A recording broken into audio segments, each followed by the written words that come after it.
Hello and welcome to the Spike podcast. I'm Fraser Myers. Back with me as ever, we have Spike's editor, Tom Slater. Hello. And we're delighted to be joined by an extra special guest, James Heale. He is the diary editor of The Spectator and author of Out of the Blue. Thanks for coming on the show. Pleasure. So it's been another rollercoaster week in British politics. Rishi Sunak is our new Prime Minister. Boris Johnson tried for the job and pulled out in the end. Penny Mordaunt didn't quite make it to enough support. We've got a new cabinet. I mean, James, what's your impression of this kind of crazy week? It's just madness, isn't it? Look, the Liz Truss experiment ended rather early, I think, than we all thought. And in many ways, the dynamics of the contest, you want to call it that, contested coronation over the weekend, were a reaction to that. And that's why everything that Rishi Sunak does is meant to be seen as very much a contrast to that, because obviously it went so disastrously wrong. And now Rishi Sunak has taken over. Some of his more triumphant supporters would say, completely vindicated. I think Sunak himself is a more modest man than that. But, really, I think his arguments over the summer are now seen to have a much more better hearing within the party, although it is very still divided. Tom, the sense seems to be, at least coming from the media, that the adults are now back in the room, the grown-ups, the sensibles. Yeah. No, definitely. And that's one of the things that makes your stomach turn a little bit. As far as, Rishi Sunak is quite inoffensive character. It's hard to be angry at him. It's like being angry at a meringue or something. It just doesn't really work. And his whole pitch, which makes sense to the Tory party at this point, is that we need to, steady as she goes, we need to just, whatever we can do to kind of climb out of the hole that has been dug for us in the last couple of days. But I think the celebration of him is quite revealing insofar as there's this desperation to get out what a lot of the media and the broader establishment see as this horrendous little populist blip that took place, which I think was actually very important. It got Brexit over the line. It brought ordinary people into politics. It was very lacking in many respects, the whole Boris Johnson project, this kind of diet populism Tory party. And of course, kind of collapsed under the weight of its own ineptitude in many respects. But at the same time, that celebration of the adults in the room always makes my skin crawl, because I think, what adults are you talking about? As if the world was fantastic up until about 2015 and there were no economic or social problems and everything was brilliant. There are a lot of people who do seem to feel like that. What I find interesting is, as the week has gone on, that kind of early moment of sort of celebration has already given way to, he's just like the rest of them, isn't he? This is still the most right-wing government in history. So even just keeping Suella Braverman for nakedly party political reasons, party management reasons, I should say, is shown as an example of how the cancer hasn't properly been cut out. So the hysteria isn't going away, even if the quote-unquote adults have taken back over. All these Tory cabinets filled with Conservatives. It's who would have thought? Their 80-seat majority putting people in their cabinet that agree with them. I can't believe it. I mean, what cabinet? A Tory cabinet doesn't have Caroline Lucas, God, it's almost like they won an election. I mean, what do you make of the significance of Braverman, as Tom has alluded to? That seems to upset the narrative a little bit, that this is just going to be... Yeah, I mean, one supporter of Rishi Sunak's told me, he said, Rishi's getting better at politics, by having Suella, someone not from his natural wing of the party, perhaps, the ERG, in there. I mean, I think that it's a difficult appointment, and that's why it's Keir Starmer led on it. Because obviously, if you go on the Wednesday and then come back the following Tuesday, and there's an issue about ministerial breach, and you're running the Home Office, which has a number of issues, I think that will be something that Labour can use to attack him. But I do think it shows a genuine attempt to try to bring different bits of the party together. And you also see that with David Davies, Welsh Secretary, ERG Spartan himself. So it's perhaps a reflection of a more broader cabinet, the one Liz Truss had, where it was just, I think, 30 or so people attending cabinet who either voted for or not declared, and then Michael Ellis as well. Yeah, basically just Truss acolytes. Trust and Truss, yeah. Tom, we can't escape the fact that Rishi Sunak is the first Asian origin PM, the first Hindu PM. It's been interesting to see some of the reaction to that, because I guess the kind of people who would normally just celebrate these things outright have struggled to almost come up with a formulation of how to respond to this. Yeah, they've really struggled to digest it, like, as you say, because it doesn't really fit. Now, you've had the kind of usual suspects, the kind of race debate section of the Good Morning Britain Rolodex, kind of leaping forward and saying, not mentioning any names. This isn't, no, for legal reasons as much as anything. Saying that this isn't a win for representation because of the fact that he's still attached to this anti-woke culture warring agenda, which is a quite subtle way of saying he doesn't count, really, which is quite unpleasant. More broadly, I think it's fair to say there's still this uneasiness with it, or an attempt to see a kind of racist backlash where there isn't, or to interpret some of what he's saying as somewhat problematic, saying that when he said something to the effect of, I owe a lot to this country, reading that as, why should, second generation immigrants or people who were born in this country of immigrant background still feel the need to say this, when you can imagine any PM of any, heritage saying something like that. So there's been this desperation for it to take on a kind of more racial character in one way or another. One of the things I think is quite good about the way about Rishi's ascension is the fact that it hasn't really struck the country as either like a great leap forward or as something which has created loads of division. I think that's actually quite a good thing. Yeah. I think when you invest that kind of significance to it, like this is a completely new dawn now, that this will right the wrongs of history, that this will do this and do that, you can often set individual politicians up to fail. You can end up demonizing any criticism of them, because to do so is to criticize, the representative of minorities and so on and so forth. I think there's actually something quite healthy in the fact that as much as people try to kind of put that lens on this, it doesn't really work. In many respects, it just doesn't digest, and that's why I think a lot of people are struggling with it. In that sense. I think we see with Trevor Noah, the comments today, I don't know if you've seen these, which just, in name only comedian, pop late night show host, and he tried to do this whole thing about how there was this racist backlash, and I have seen nothing approaching this. And it's almost like these fantasy armies of bigots coming out of the woodwork. I mean, who are they? There was one idiot who called into LBC. And is that really a backlash? I mean, you can get... They would have spent hours trying to find someone. Someone trawling they through screen those calls. magazine comments and things like that. You really have to find the search for them. Go out of your way, exactly. I think most people, as you say, accept it. If you like the Tories, you'll like him. If you don't like him, they won't. But I mean, and then they'll just go on Trevor Noah. They then either had a sketch about how he wasn't a proper Asian, by one of it. And I just thought it just shows how, I don't know, this warped American culture war lens. We really shouldn't import it here. It's just baffling. And people were watching this thinking, what on earth? And I think the British Asian experience is very different from the American Asian experience. And I just, the constant need to see everything through one lens, transatlantic lens, is quite damaging, I think. And I think we've avoided a lot of the worst of American culture wars, but it's just bizarre. The Rishi Sunak is the latest flashpoint in that ongoing saga. And James, are you surprised or not surprised the fact that, the first British Asian Prime Minister is a Tory and not from the Labour Party? Because, we hear all the time that Labour is the party of equality, the party of representation.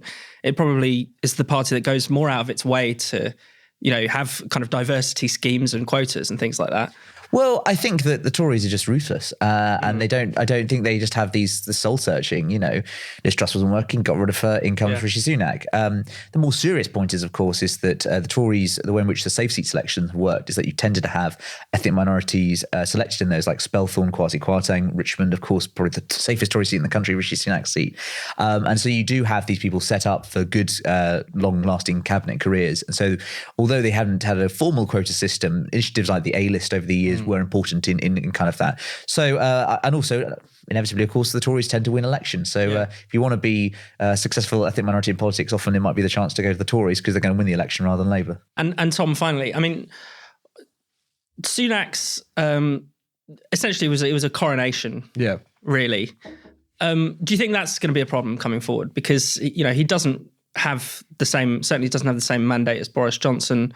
One of the things that seems to have undone Liz Truss was her sort of distance from the people, her unwillingness to explain herself. Do you think that's a problem for Sunak? I think it could become a problem. I think at the moment there's a bit of a sigh of relief. I wouldn't be surprised if the kind of poll support for a general election will start to go down to a certain extent, because that kind of high fever pitch of the Truss disintegrations, that's sort of abated to a certain extent. But I think democratically and on principle, we do need a general election. I understand why the Tories will not call one anytime soon. Yeah. Because if you just take one look at the polls, it's still pretty terrifying for them. But I know we're a parliamentary system. I know we're not a presidential system. But our politics has been going in that direction. Boris was a kind of singular figure in many respects.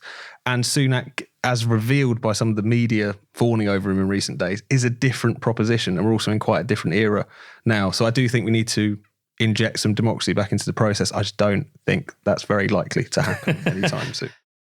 You're watching the Spiked podcast. While you're here, you should subscribe to our YouTube channel and click the bell so you never miss a video.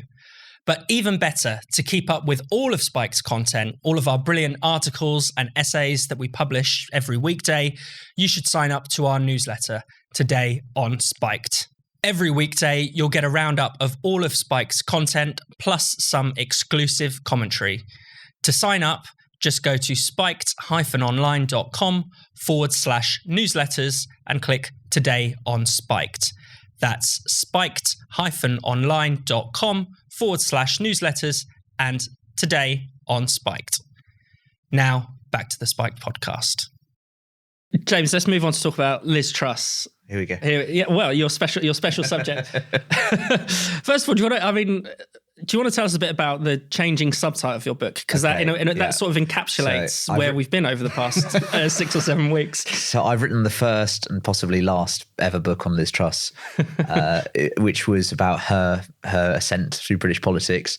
The original title was, so we kept the title, but the subtitles changed. It was Out of the Blue, The Astonishing Rise of Liz Truss. As one grandee said to me dryly on the day she got elected, well, I'm certainly astonished. Very cutting. Then the next stage was The Explosive Rise of Liz Truss, which is what Robert Halfon called the libertarian jihadists, running number 10, when it was very much sort of bang and the mini budget and everything like that. And then the final one, of course, is the one we're going with, which is The Rise and Fall of Liz Truss.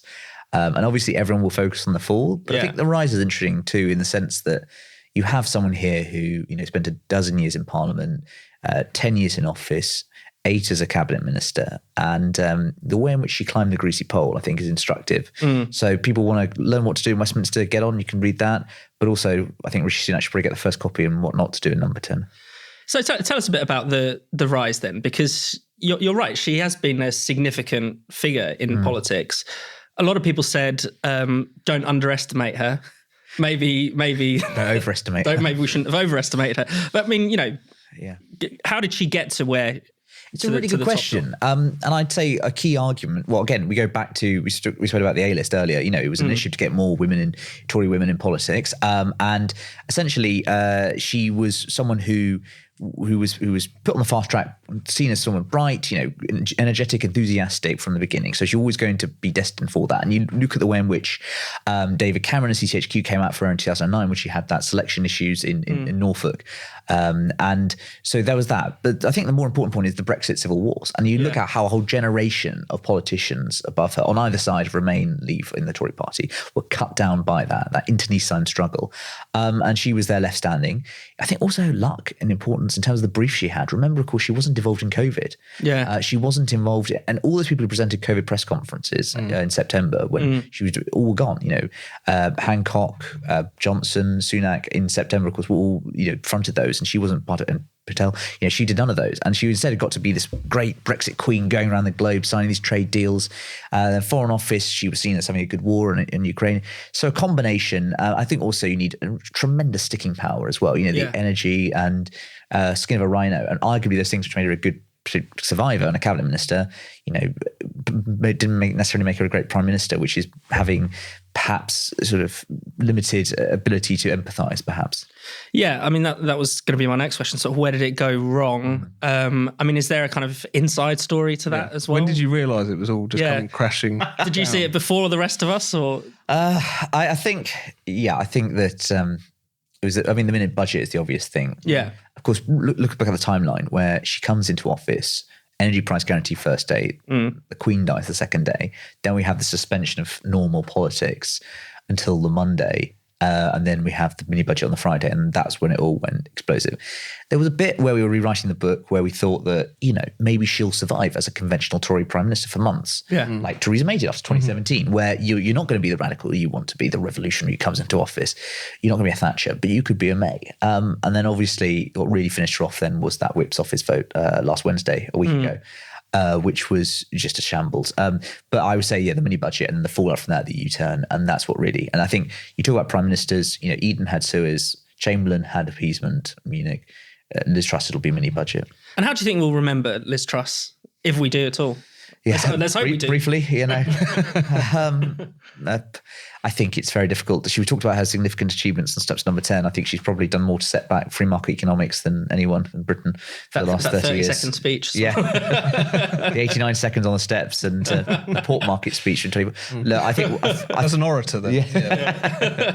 I think she will be seen by future generations as a salutary reminder of the dangers of hubris on coming into office. We should stick with some of the other shenanigans in Westminster. We've seen the sort of Just Stop Oil activists spraying up various streets, particularly targeting the think tanks of 55 Tufton Street, which have become a bit Nice segue there. Yeah.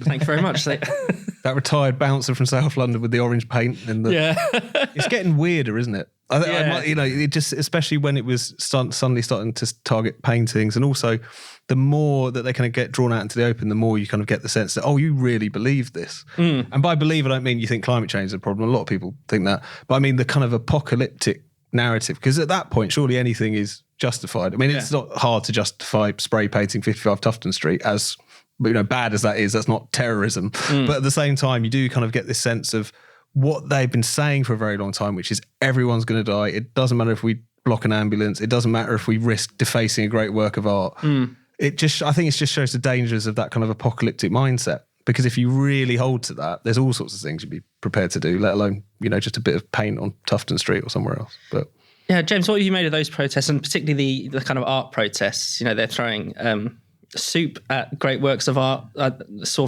even from Holland, because it's an international thing, someone gluing themselves to a Vermeer and then throwing soup on themselves. I don't understand what the soup metaphor is, but what do you make of the targeting of these great artworks? I mean, it's a way of trying to be fresh and innovative. And I mean, I remember when I was in my previous job at the Mail on Sunday, going along to a lot of the early Extinction Rebellion and covering them. And they were obviously they would block roads and have these great protest marches as well. I think it's a way really to get attention, and they've been effective at that. But as Tom says, if you're going 55 Tufton Street, it's really quite niche inside baseball Westminster kind of stuff. Yeah. So are they going to blow up the Red Lion next or something like that? I don't know. Where do you draw the line?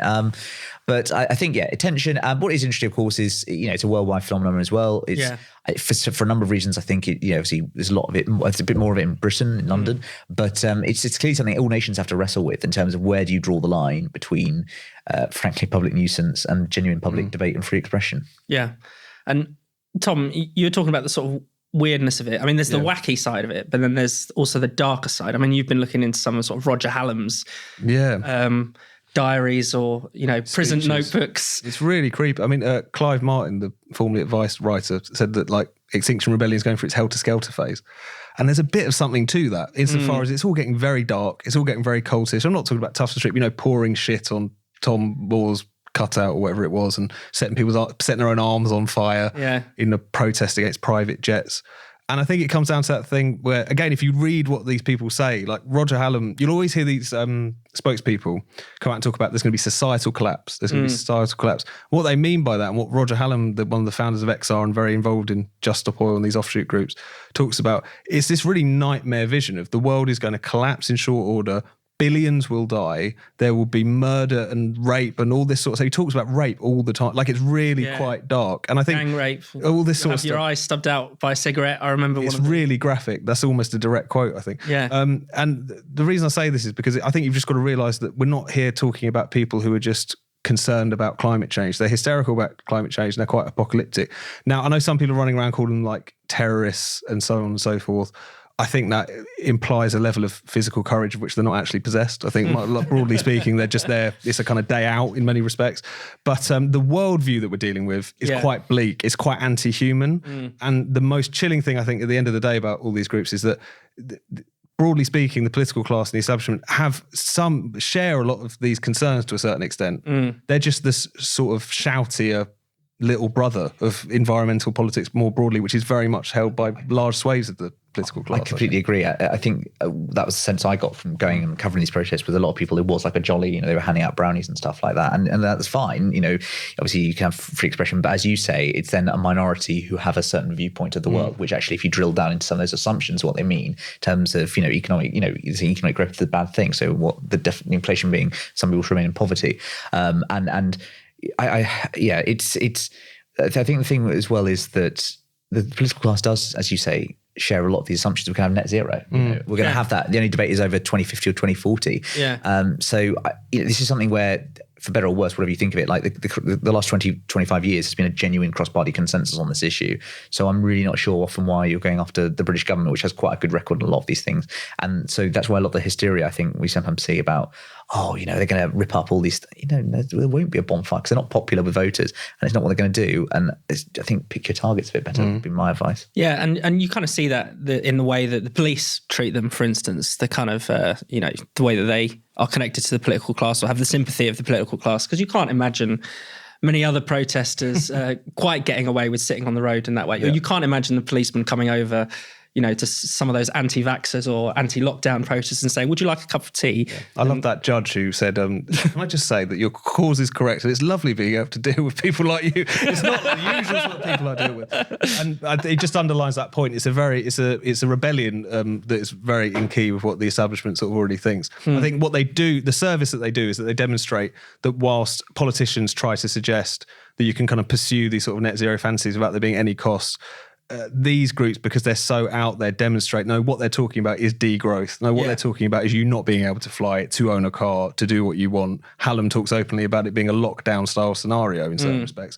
And in that sense, I think they're doing us a service. They're showing that these things have a really profound cost because of the fact that cheap, reliable energy is kind of the bedrock of why we've got good living standards. And if we throw that out, we're going to end up in a. We're seeing the downsides now this winter as well. When energy prices go up. If environmentalism in its current form survives this winter, I don't know what we could do about it, really.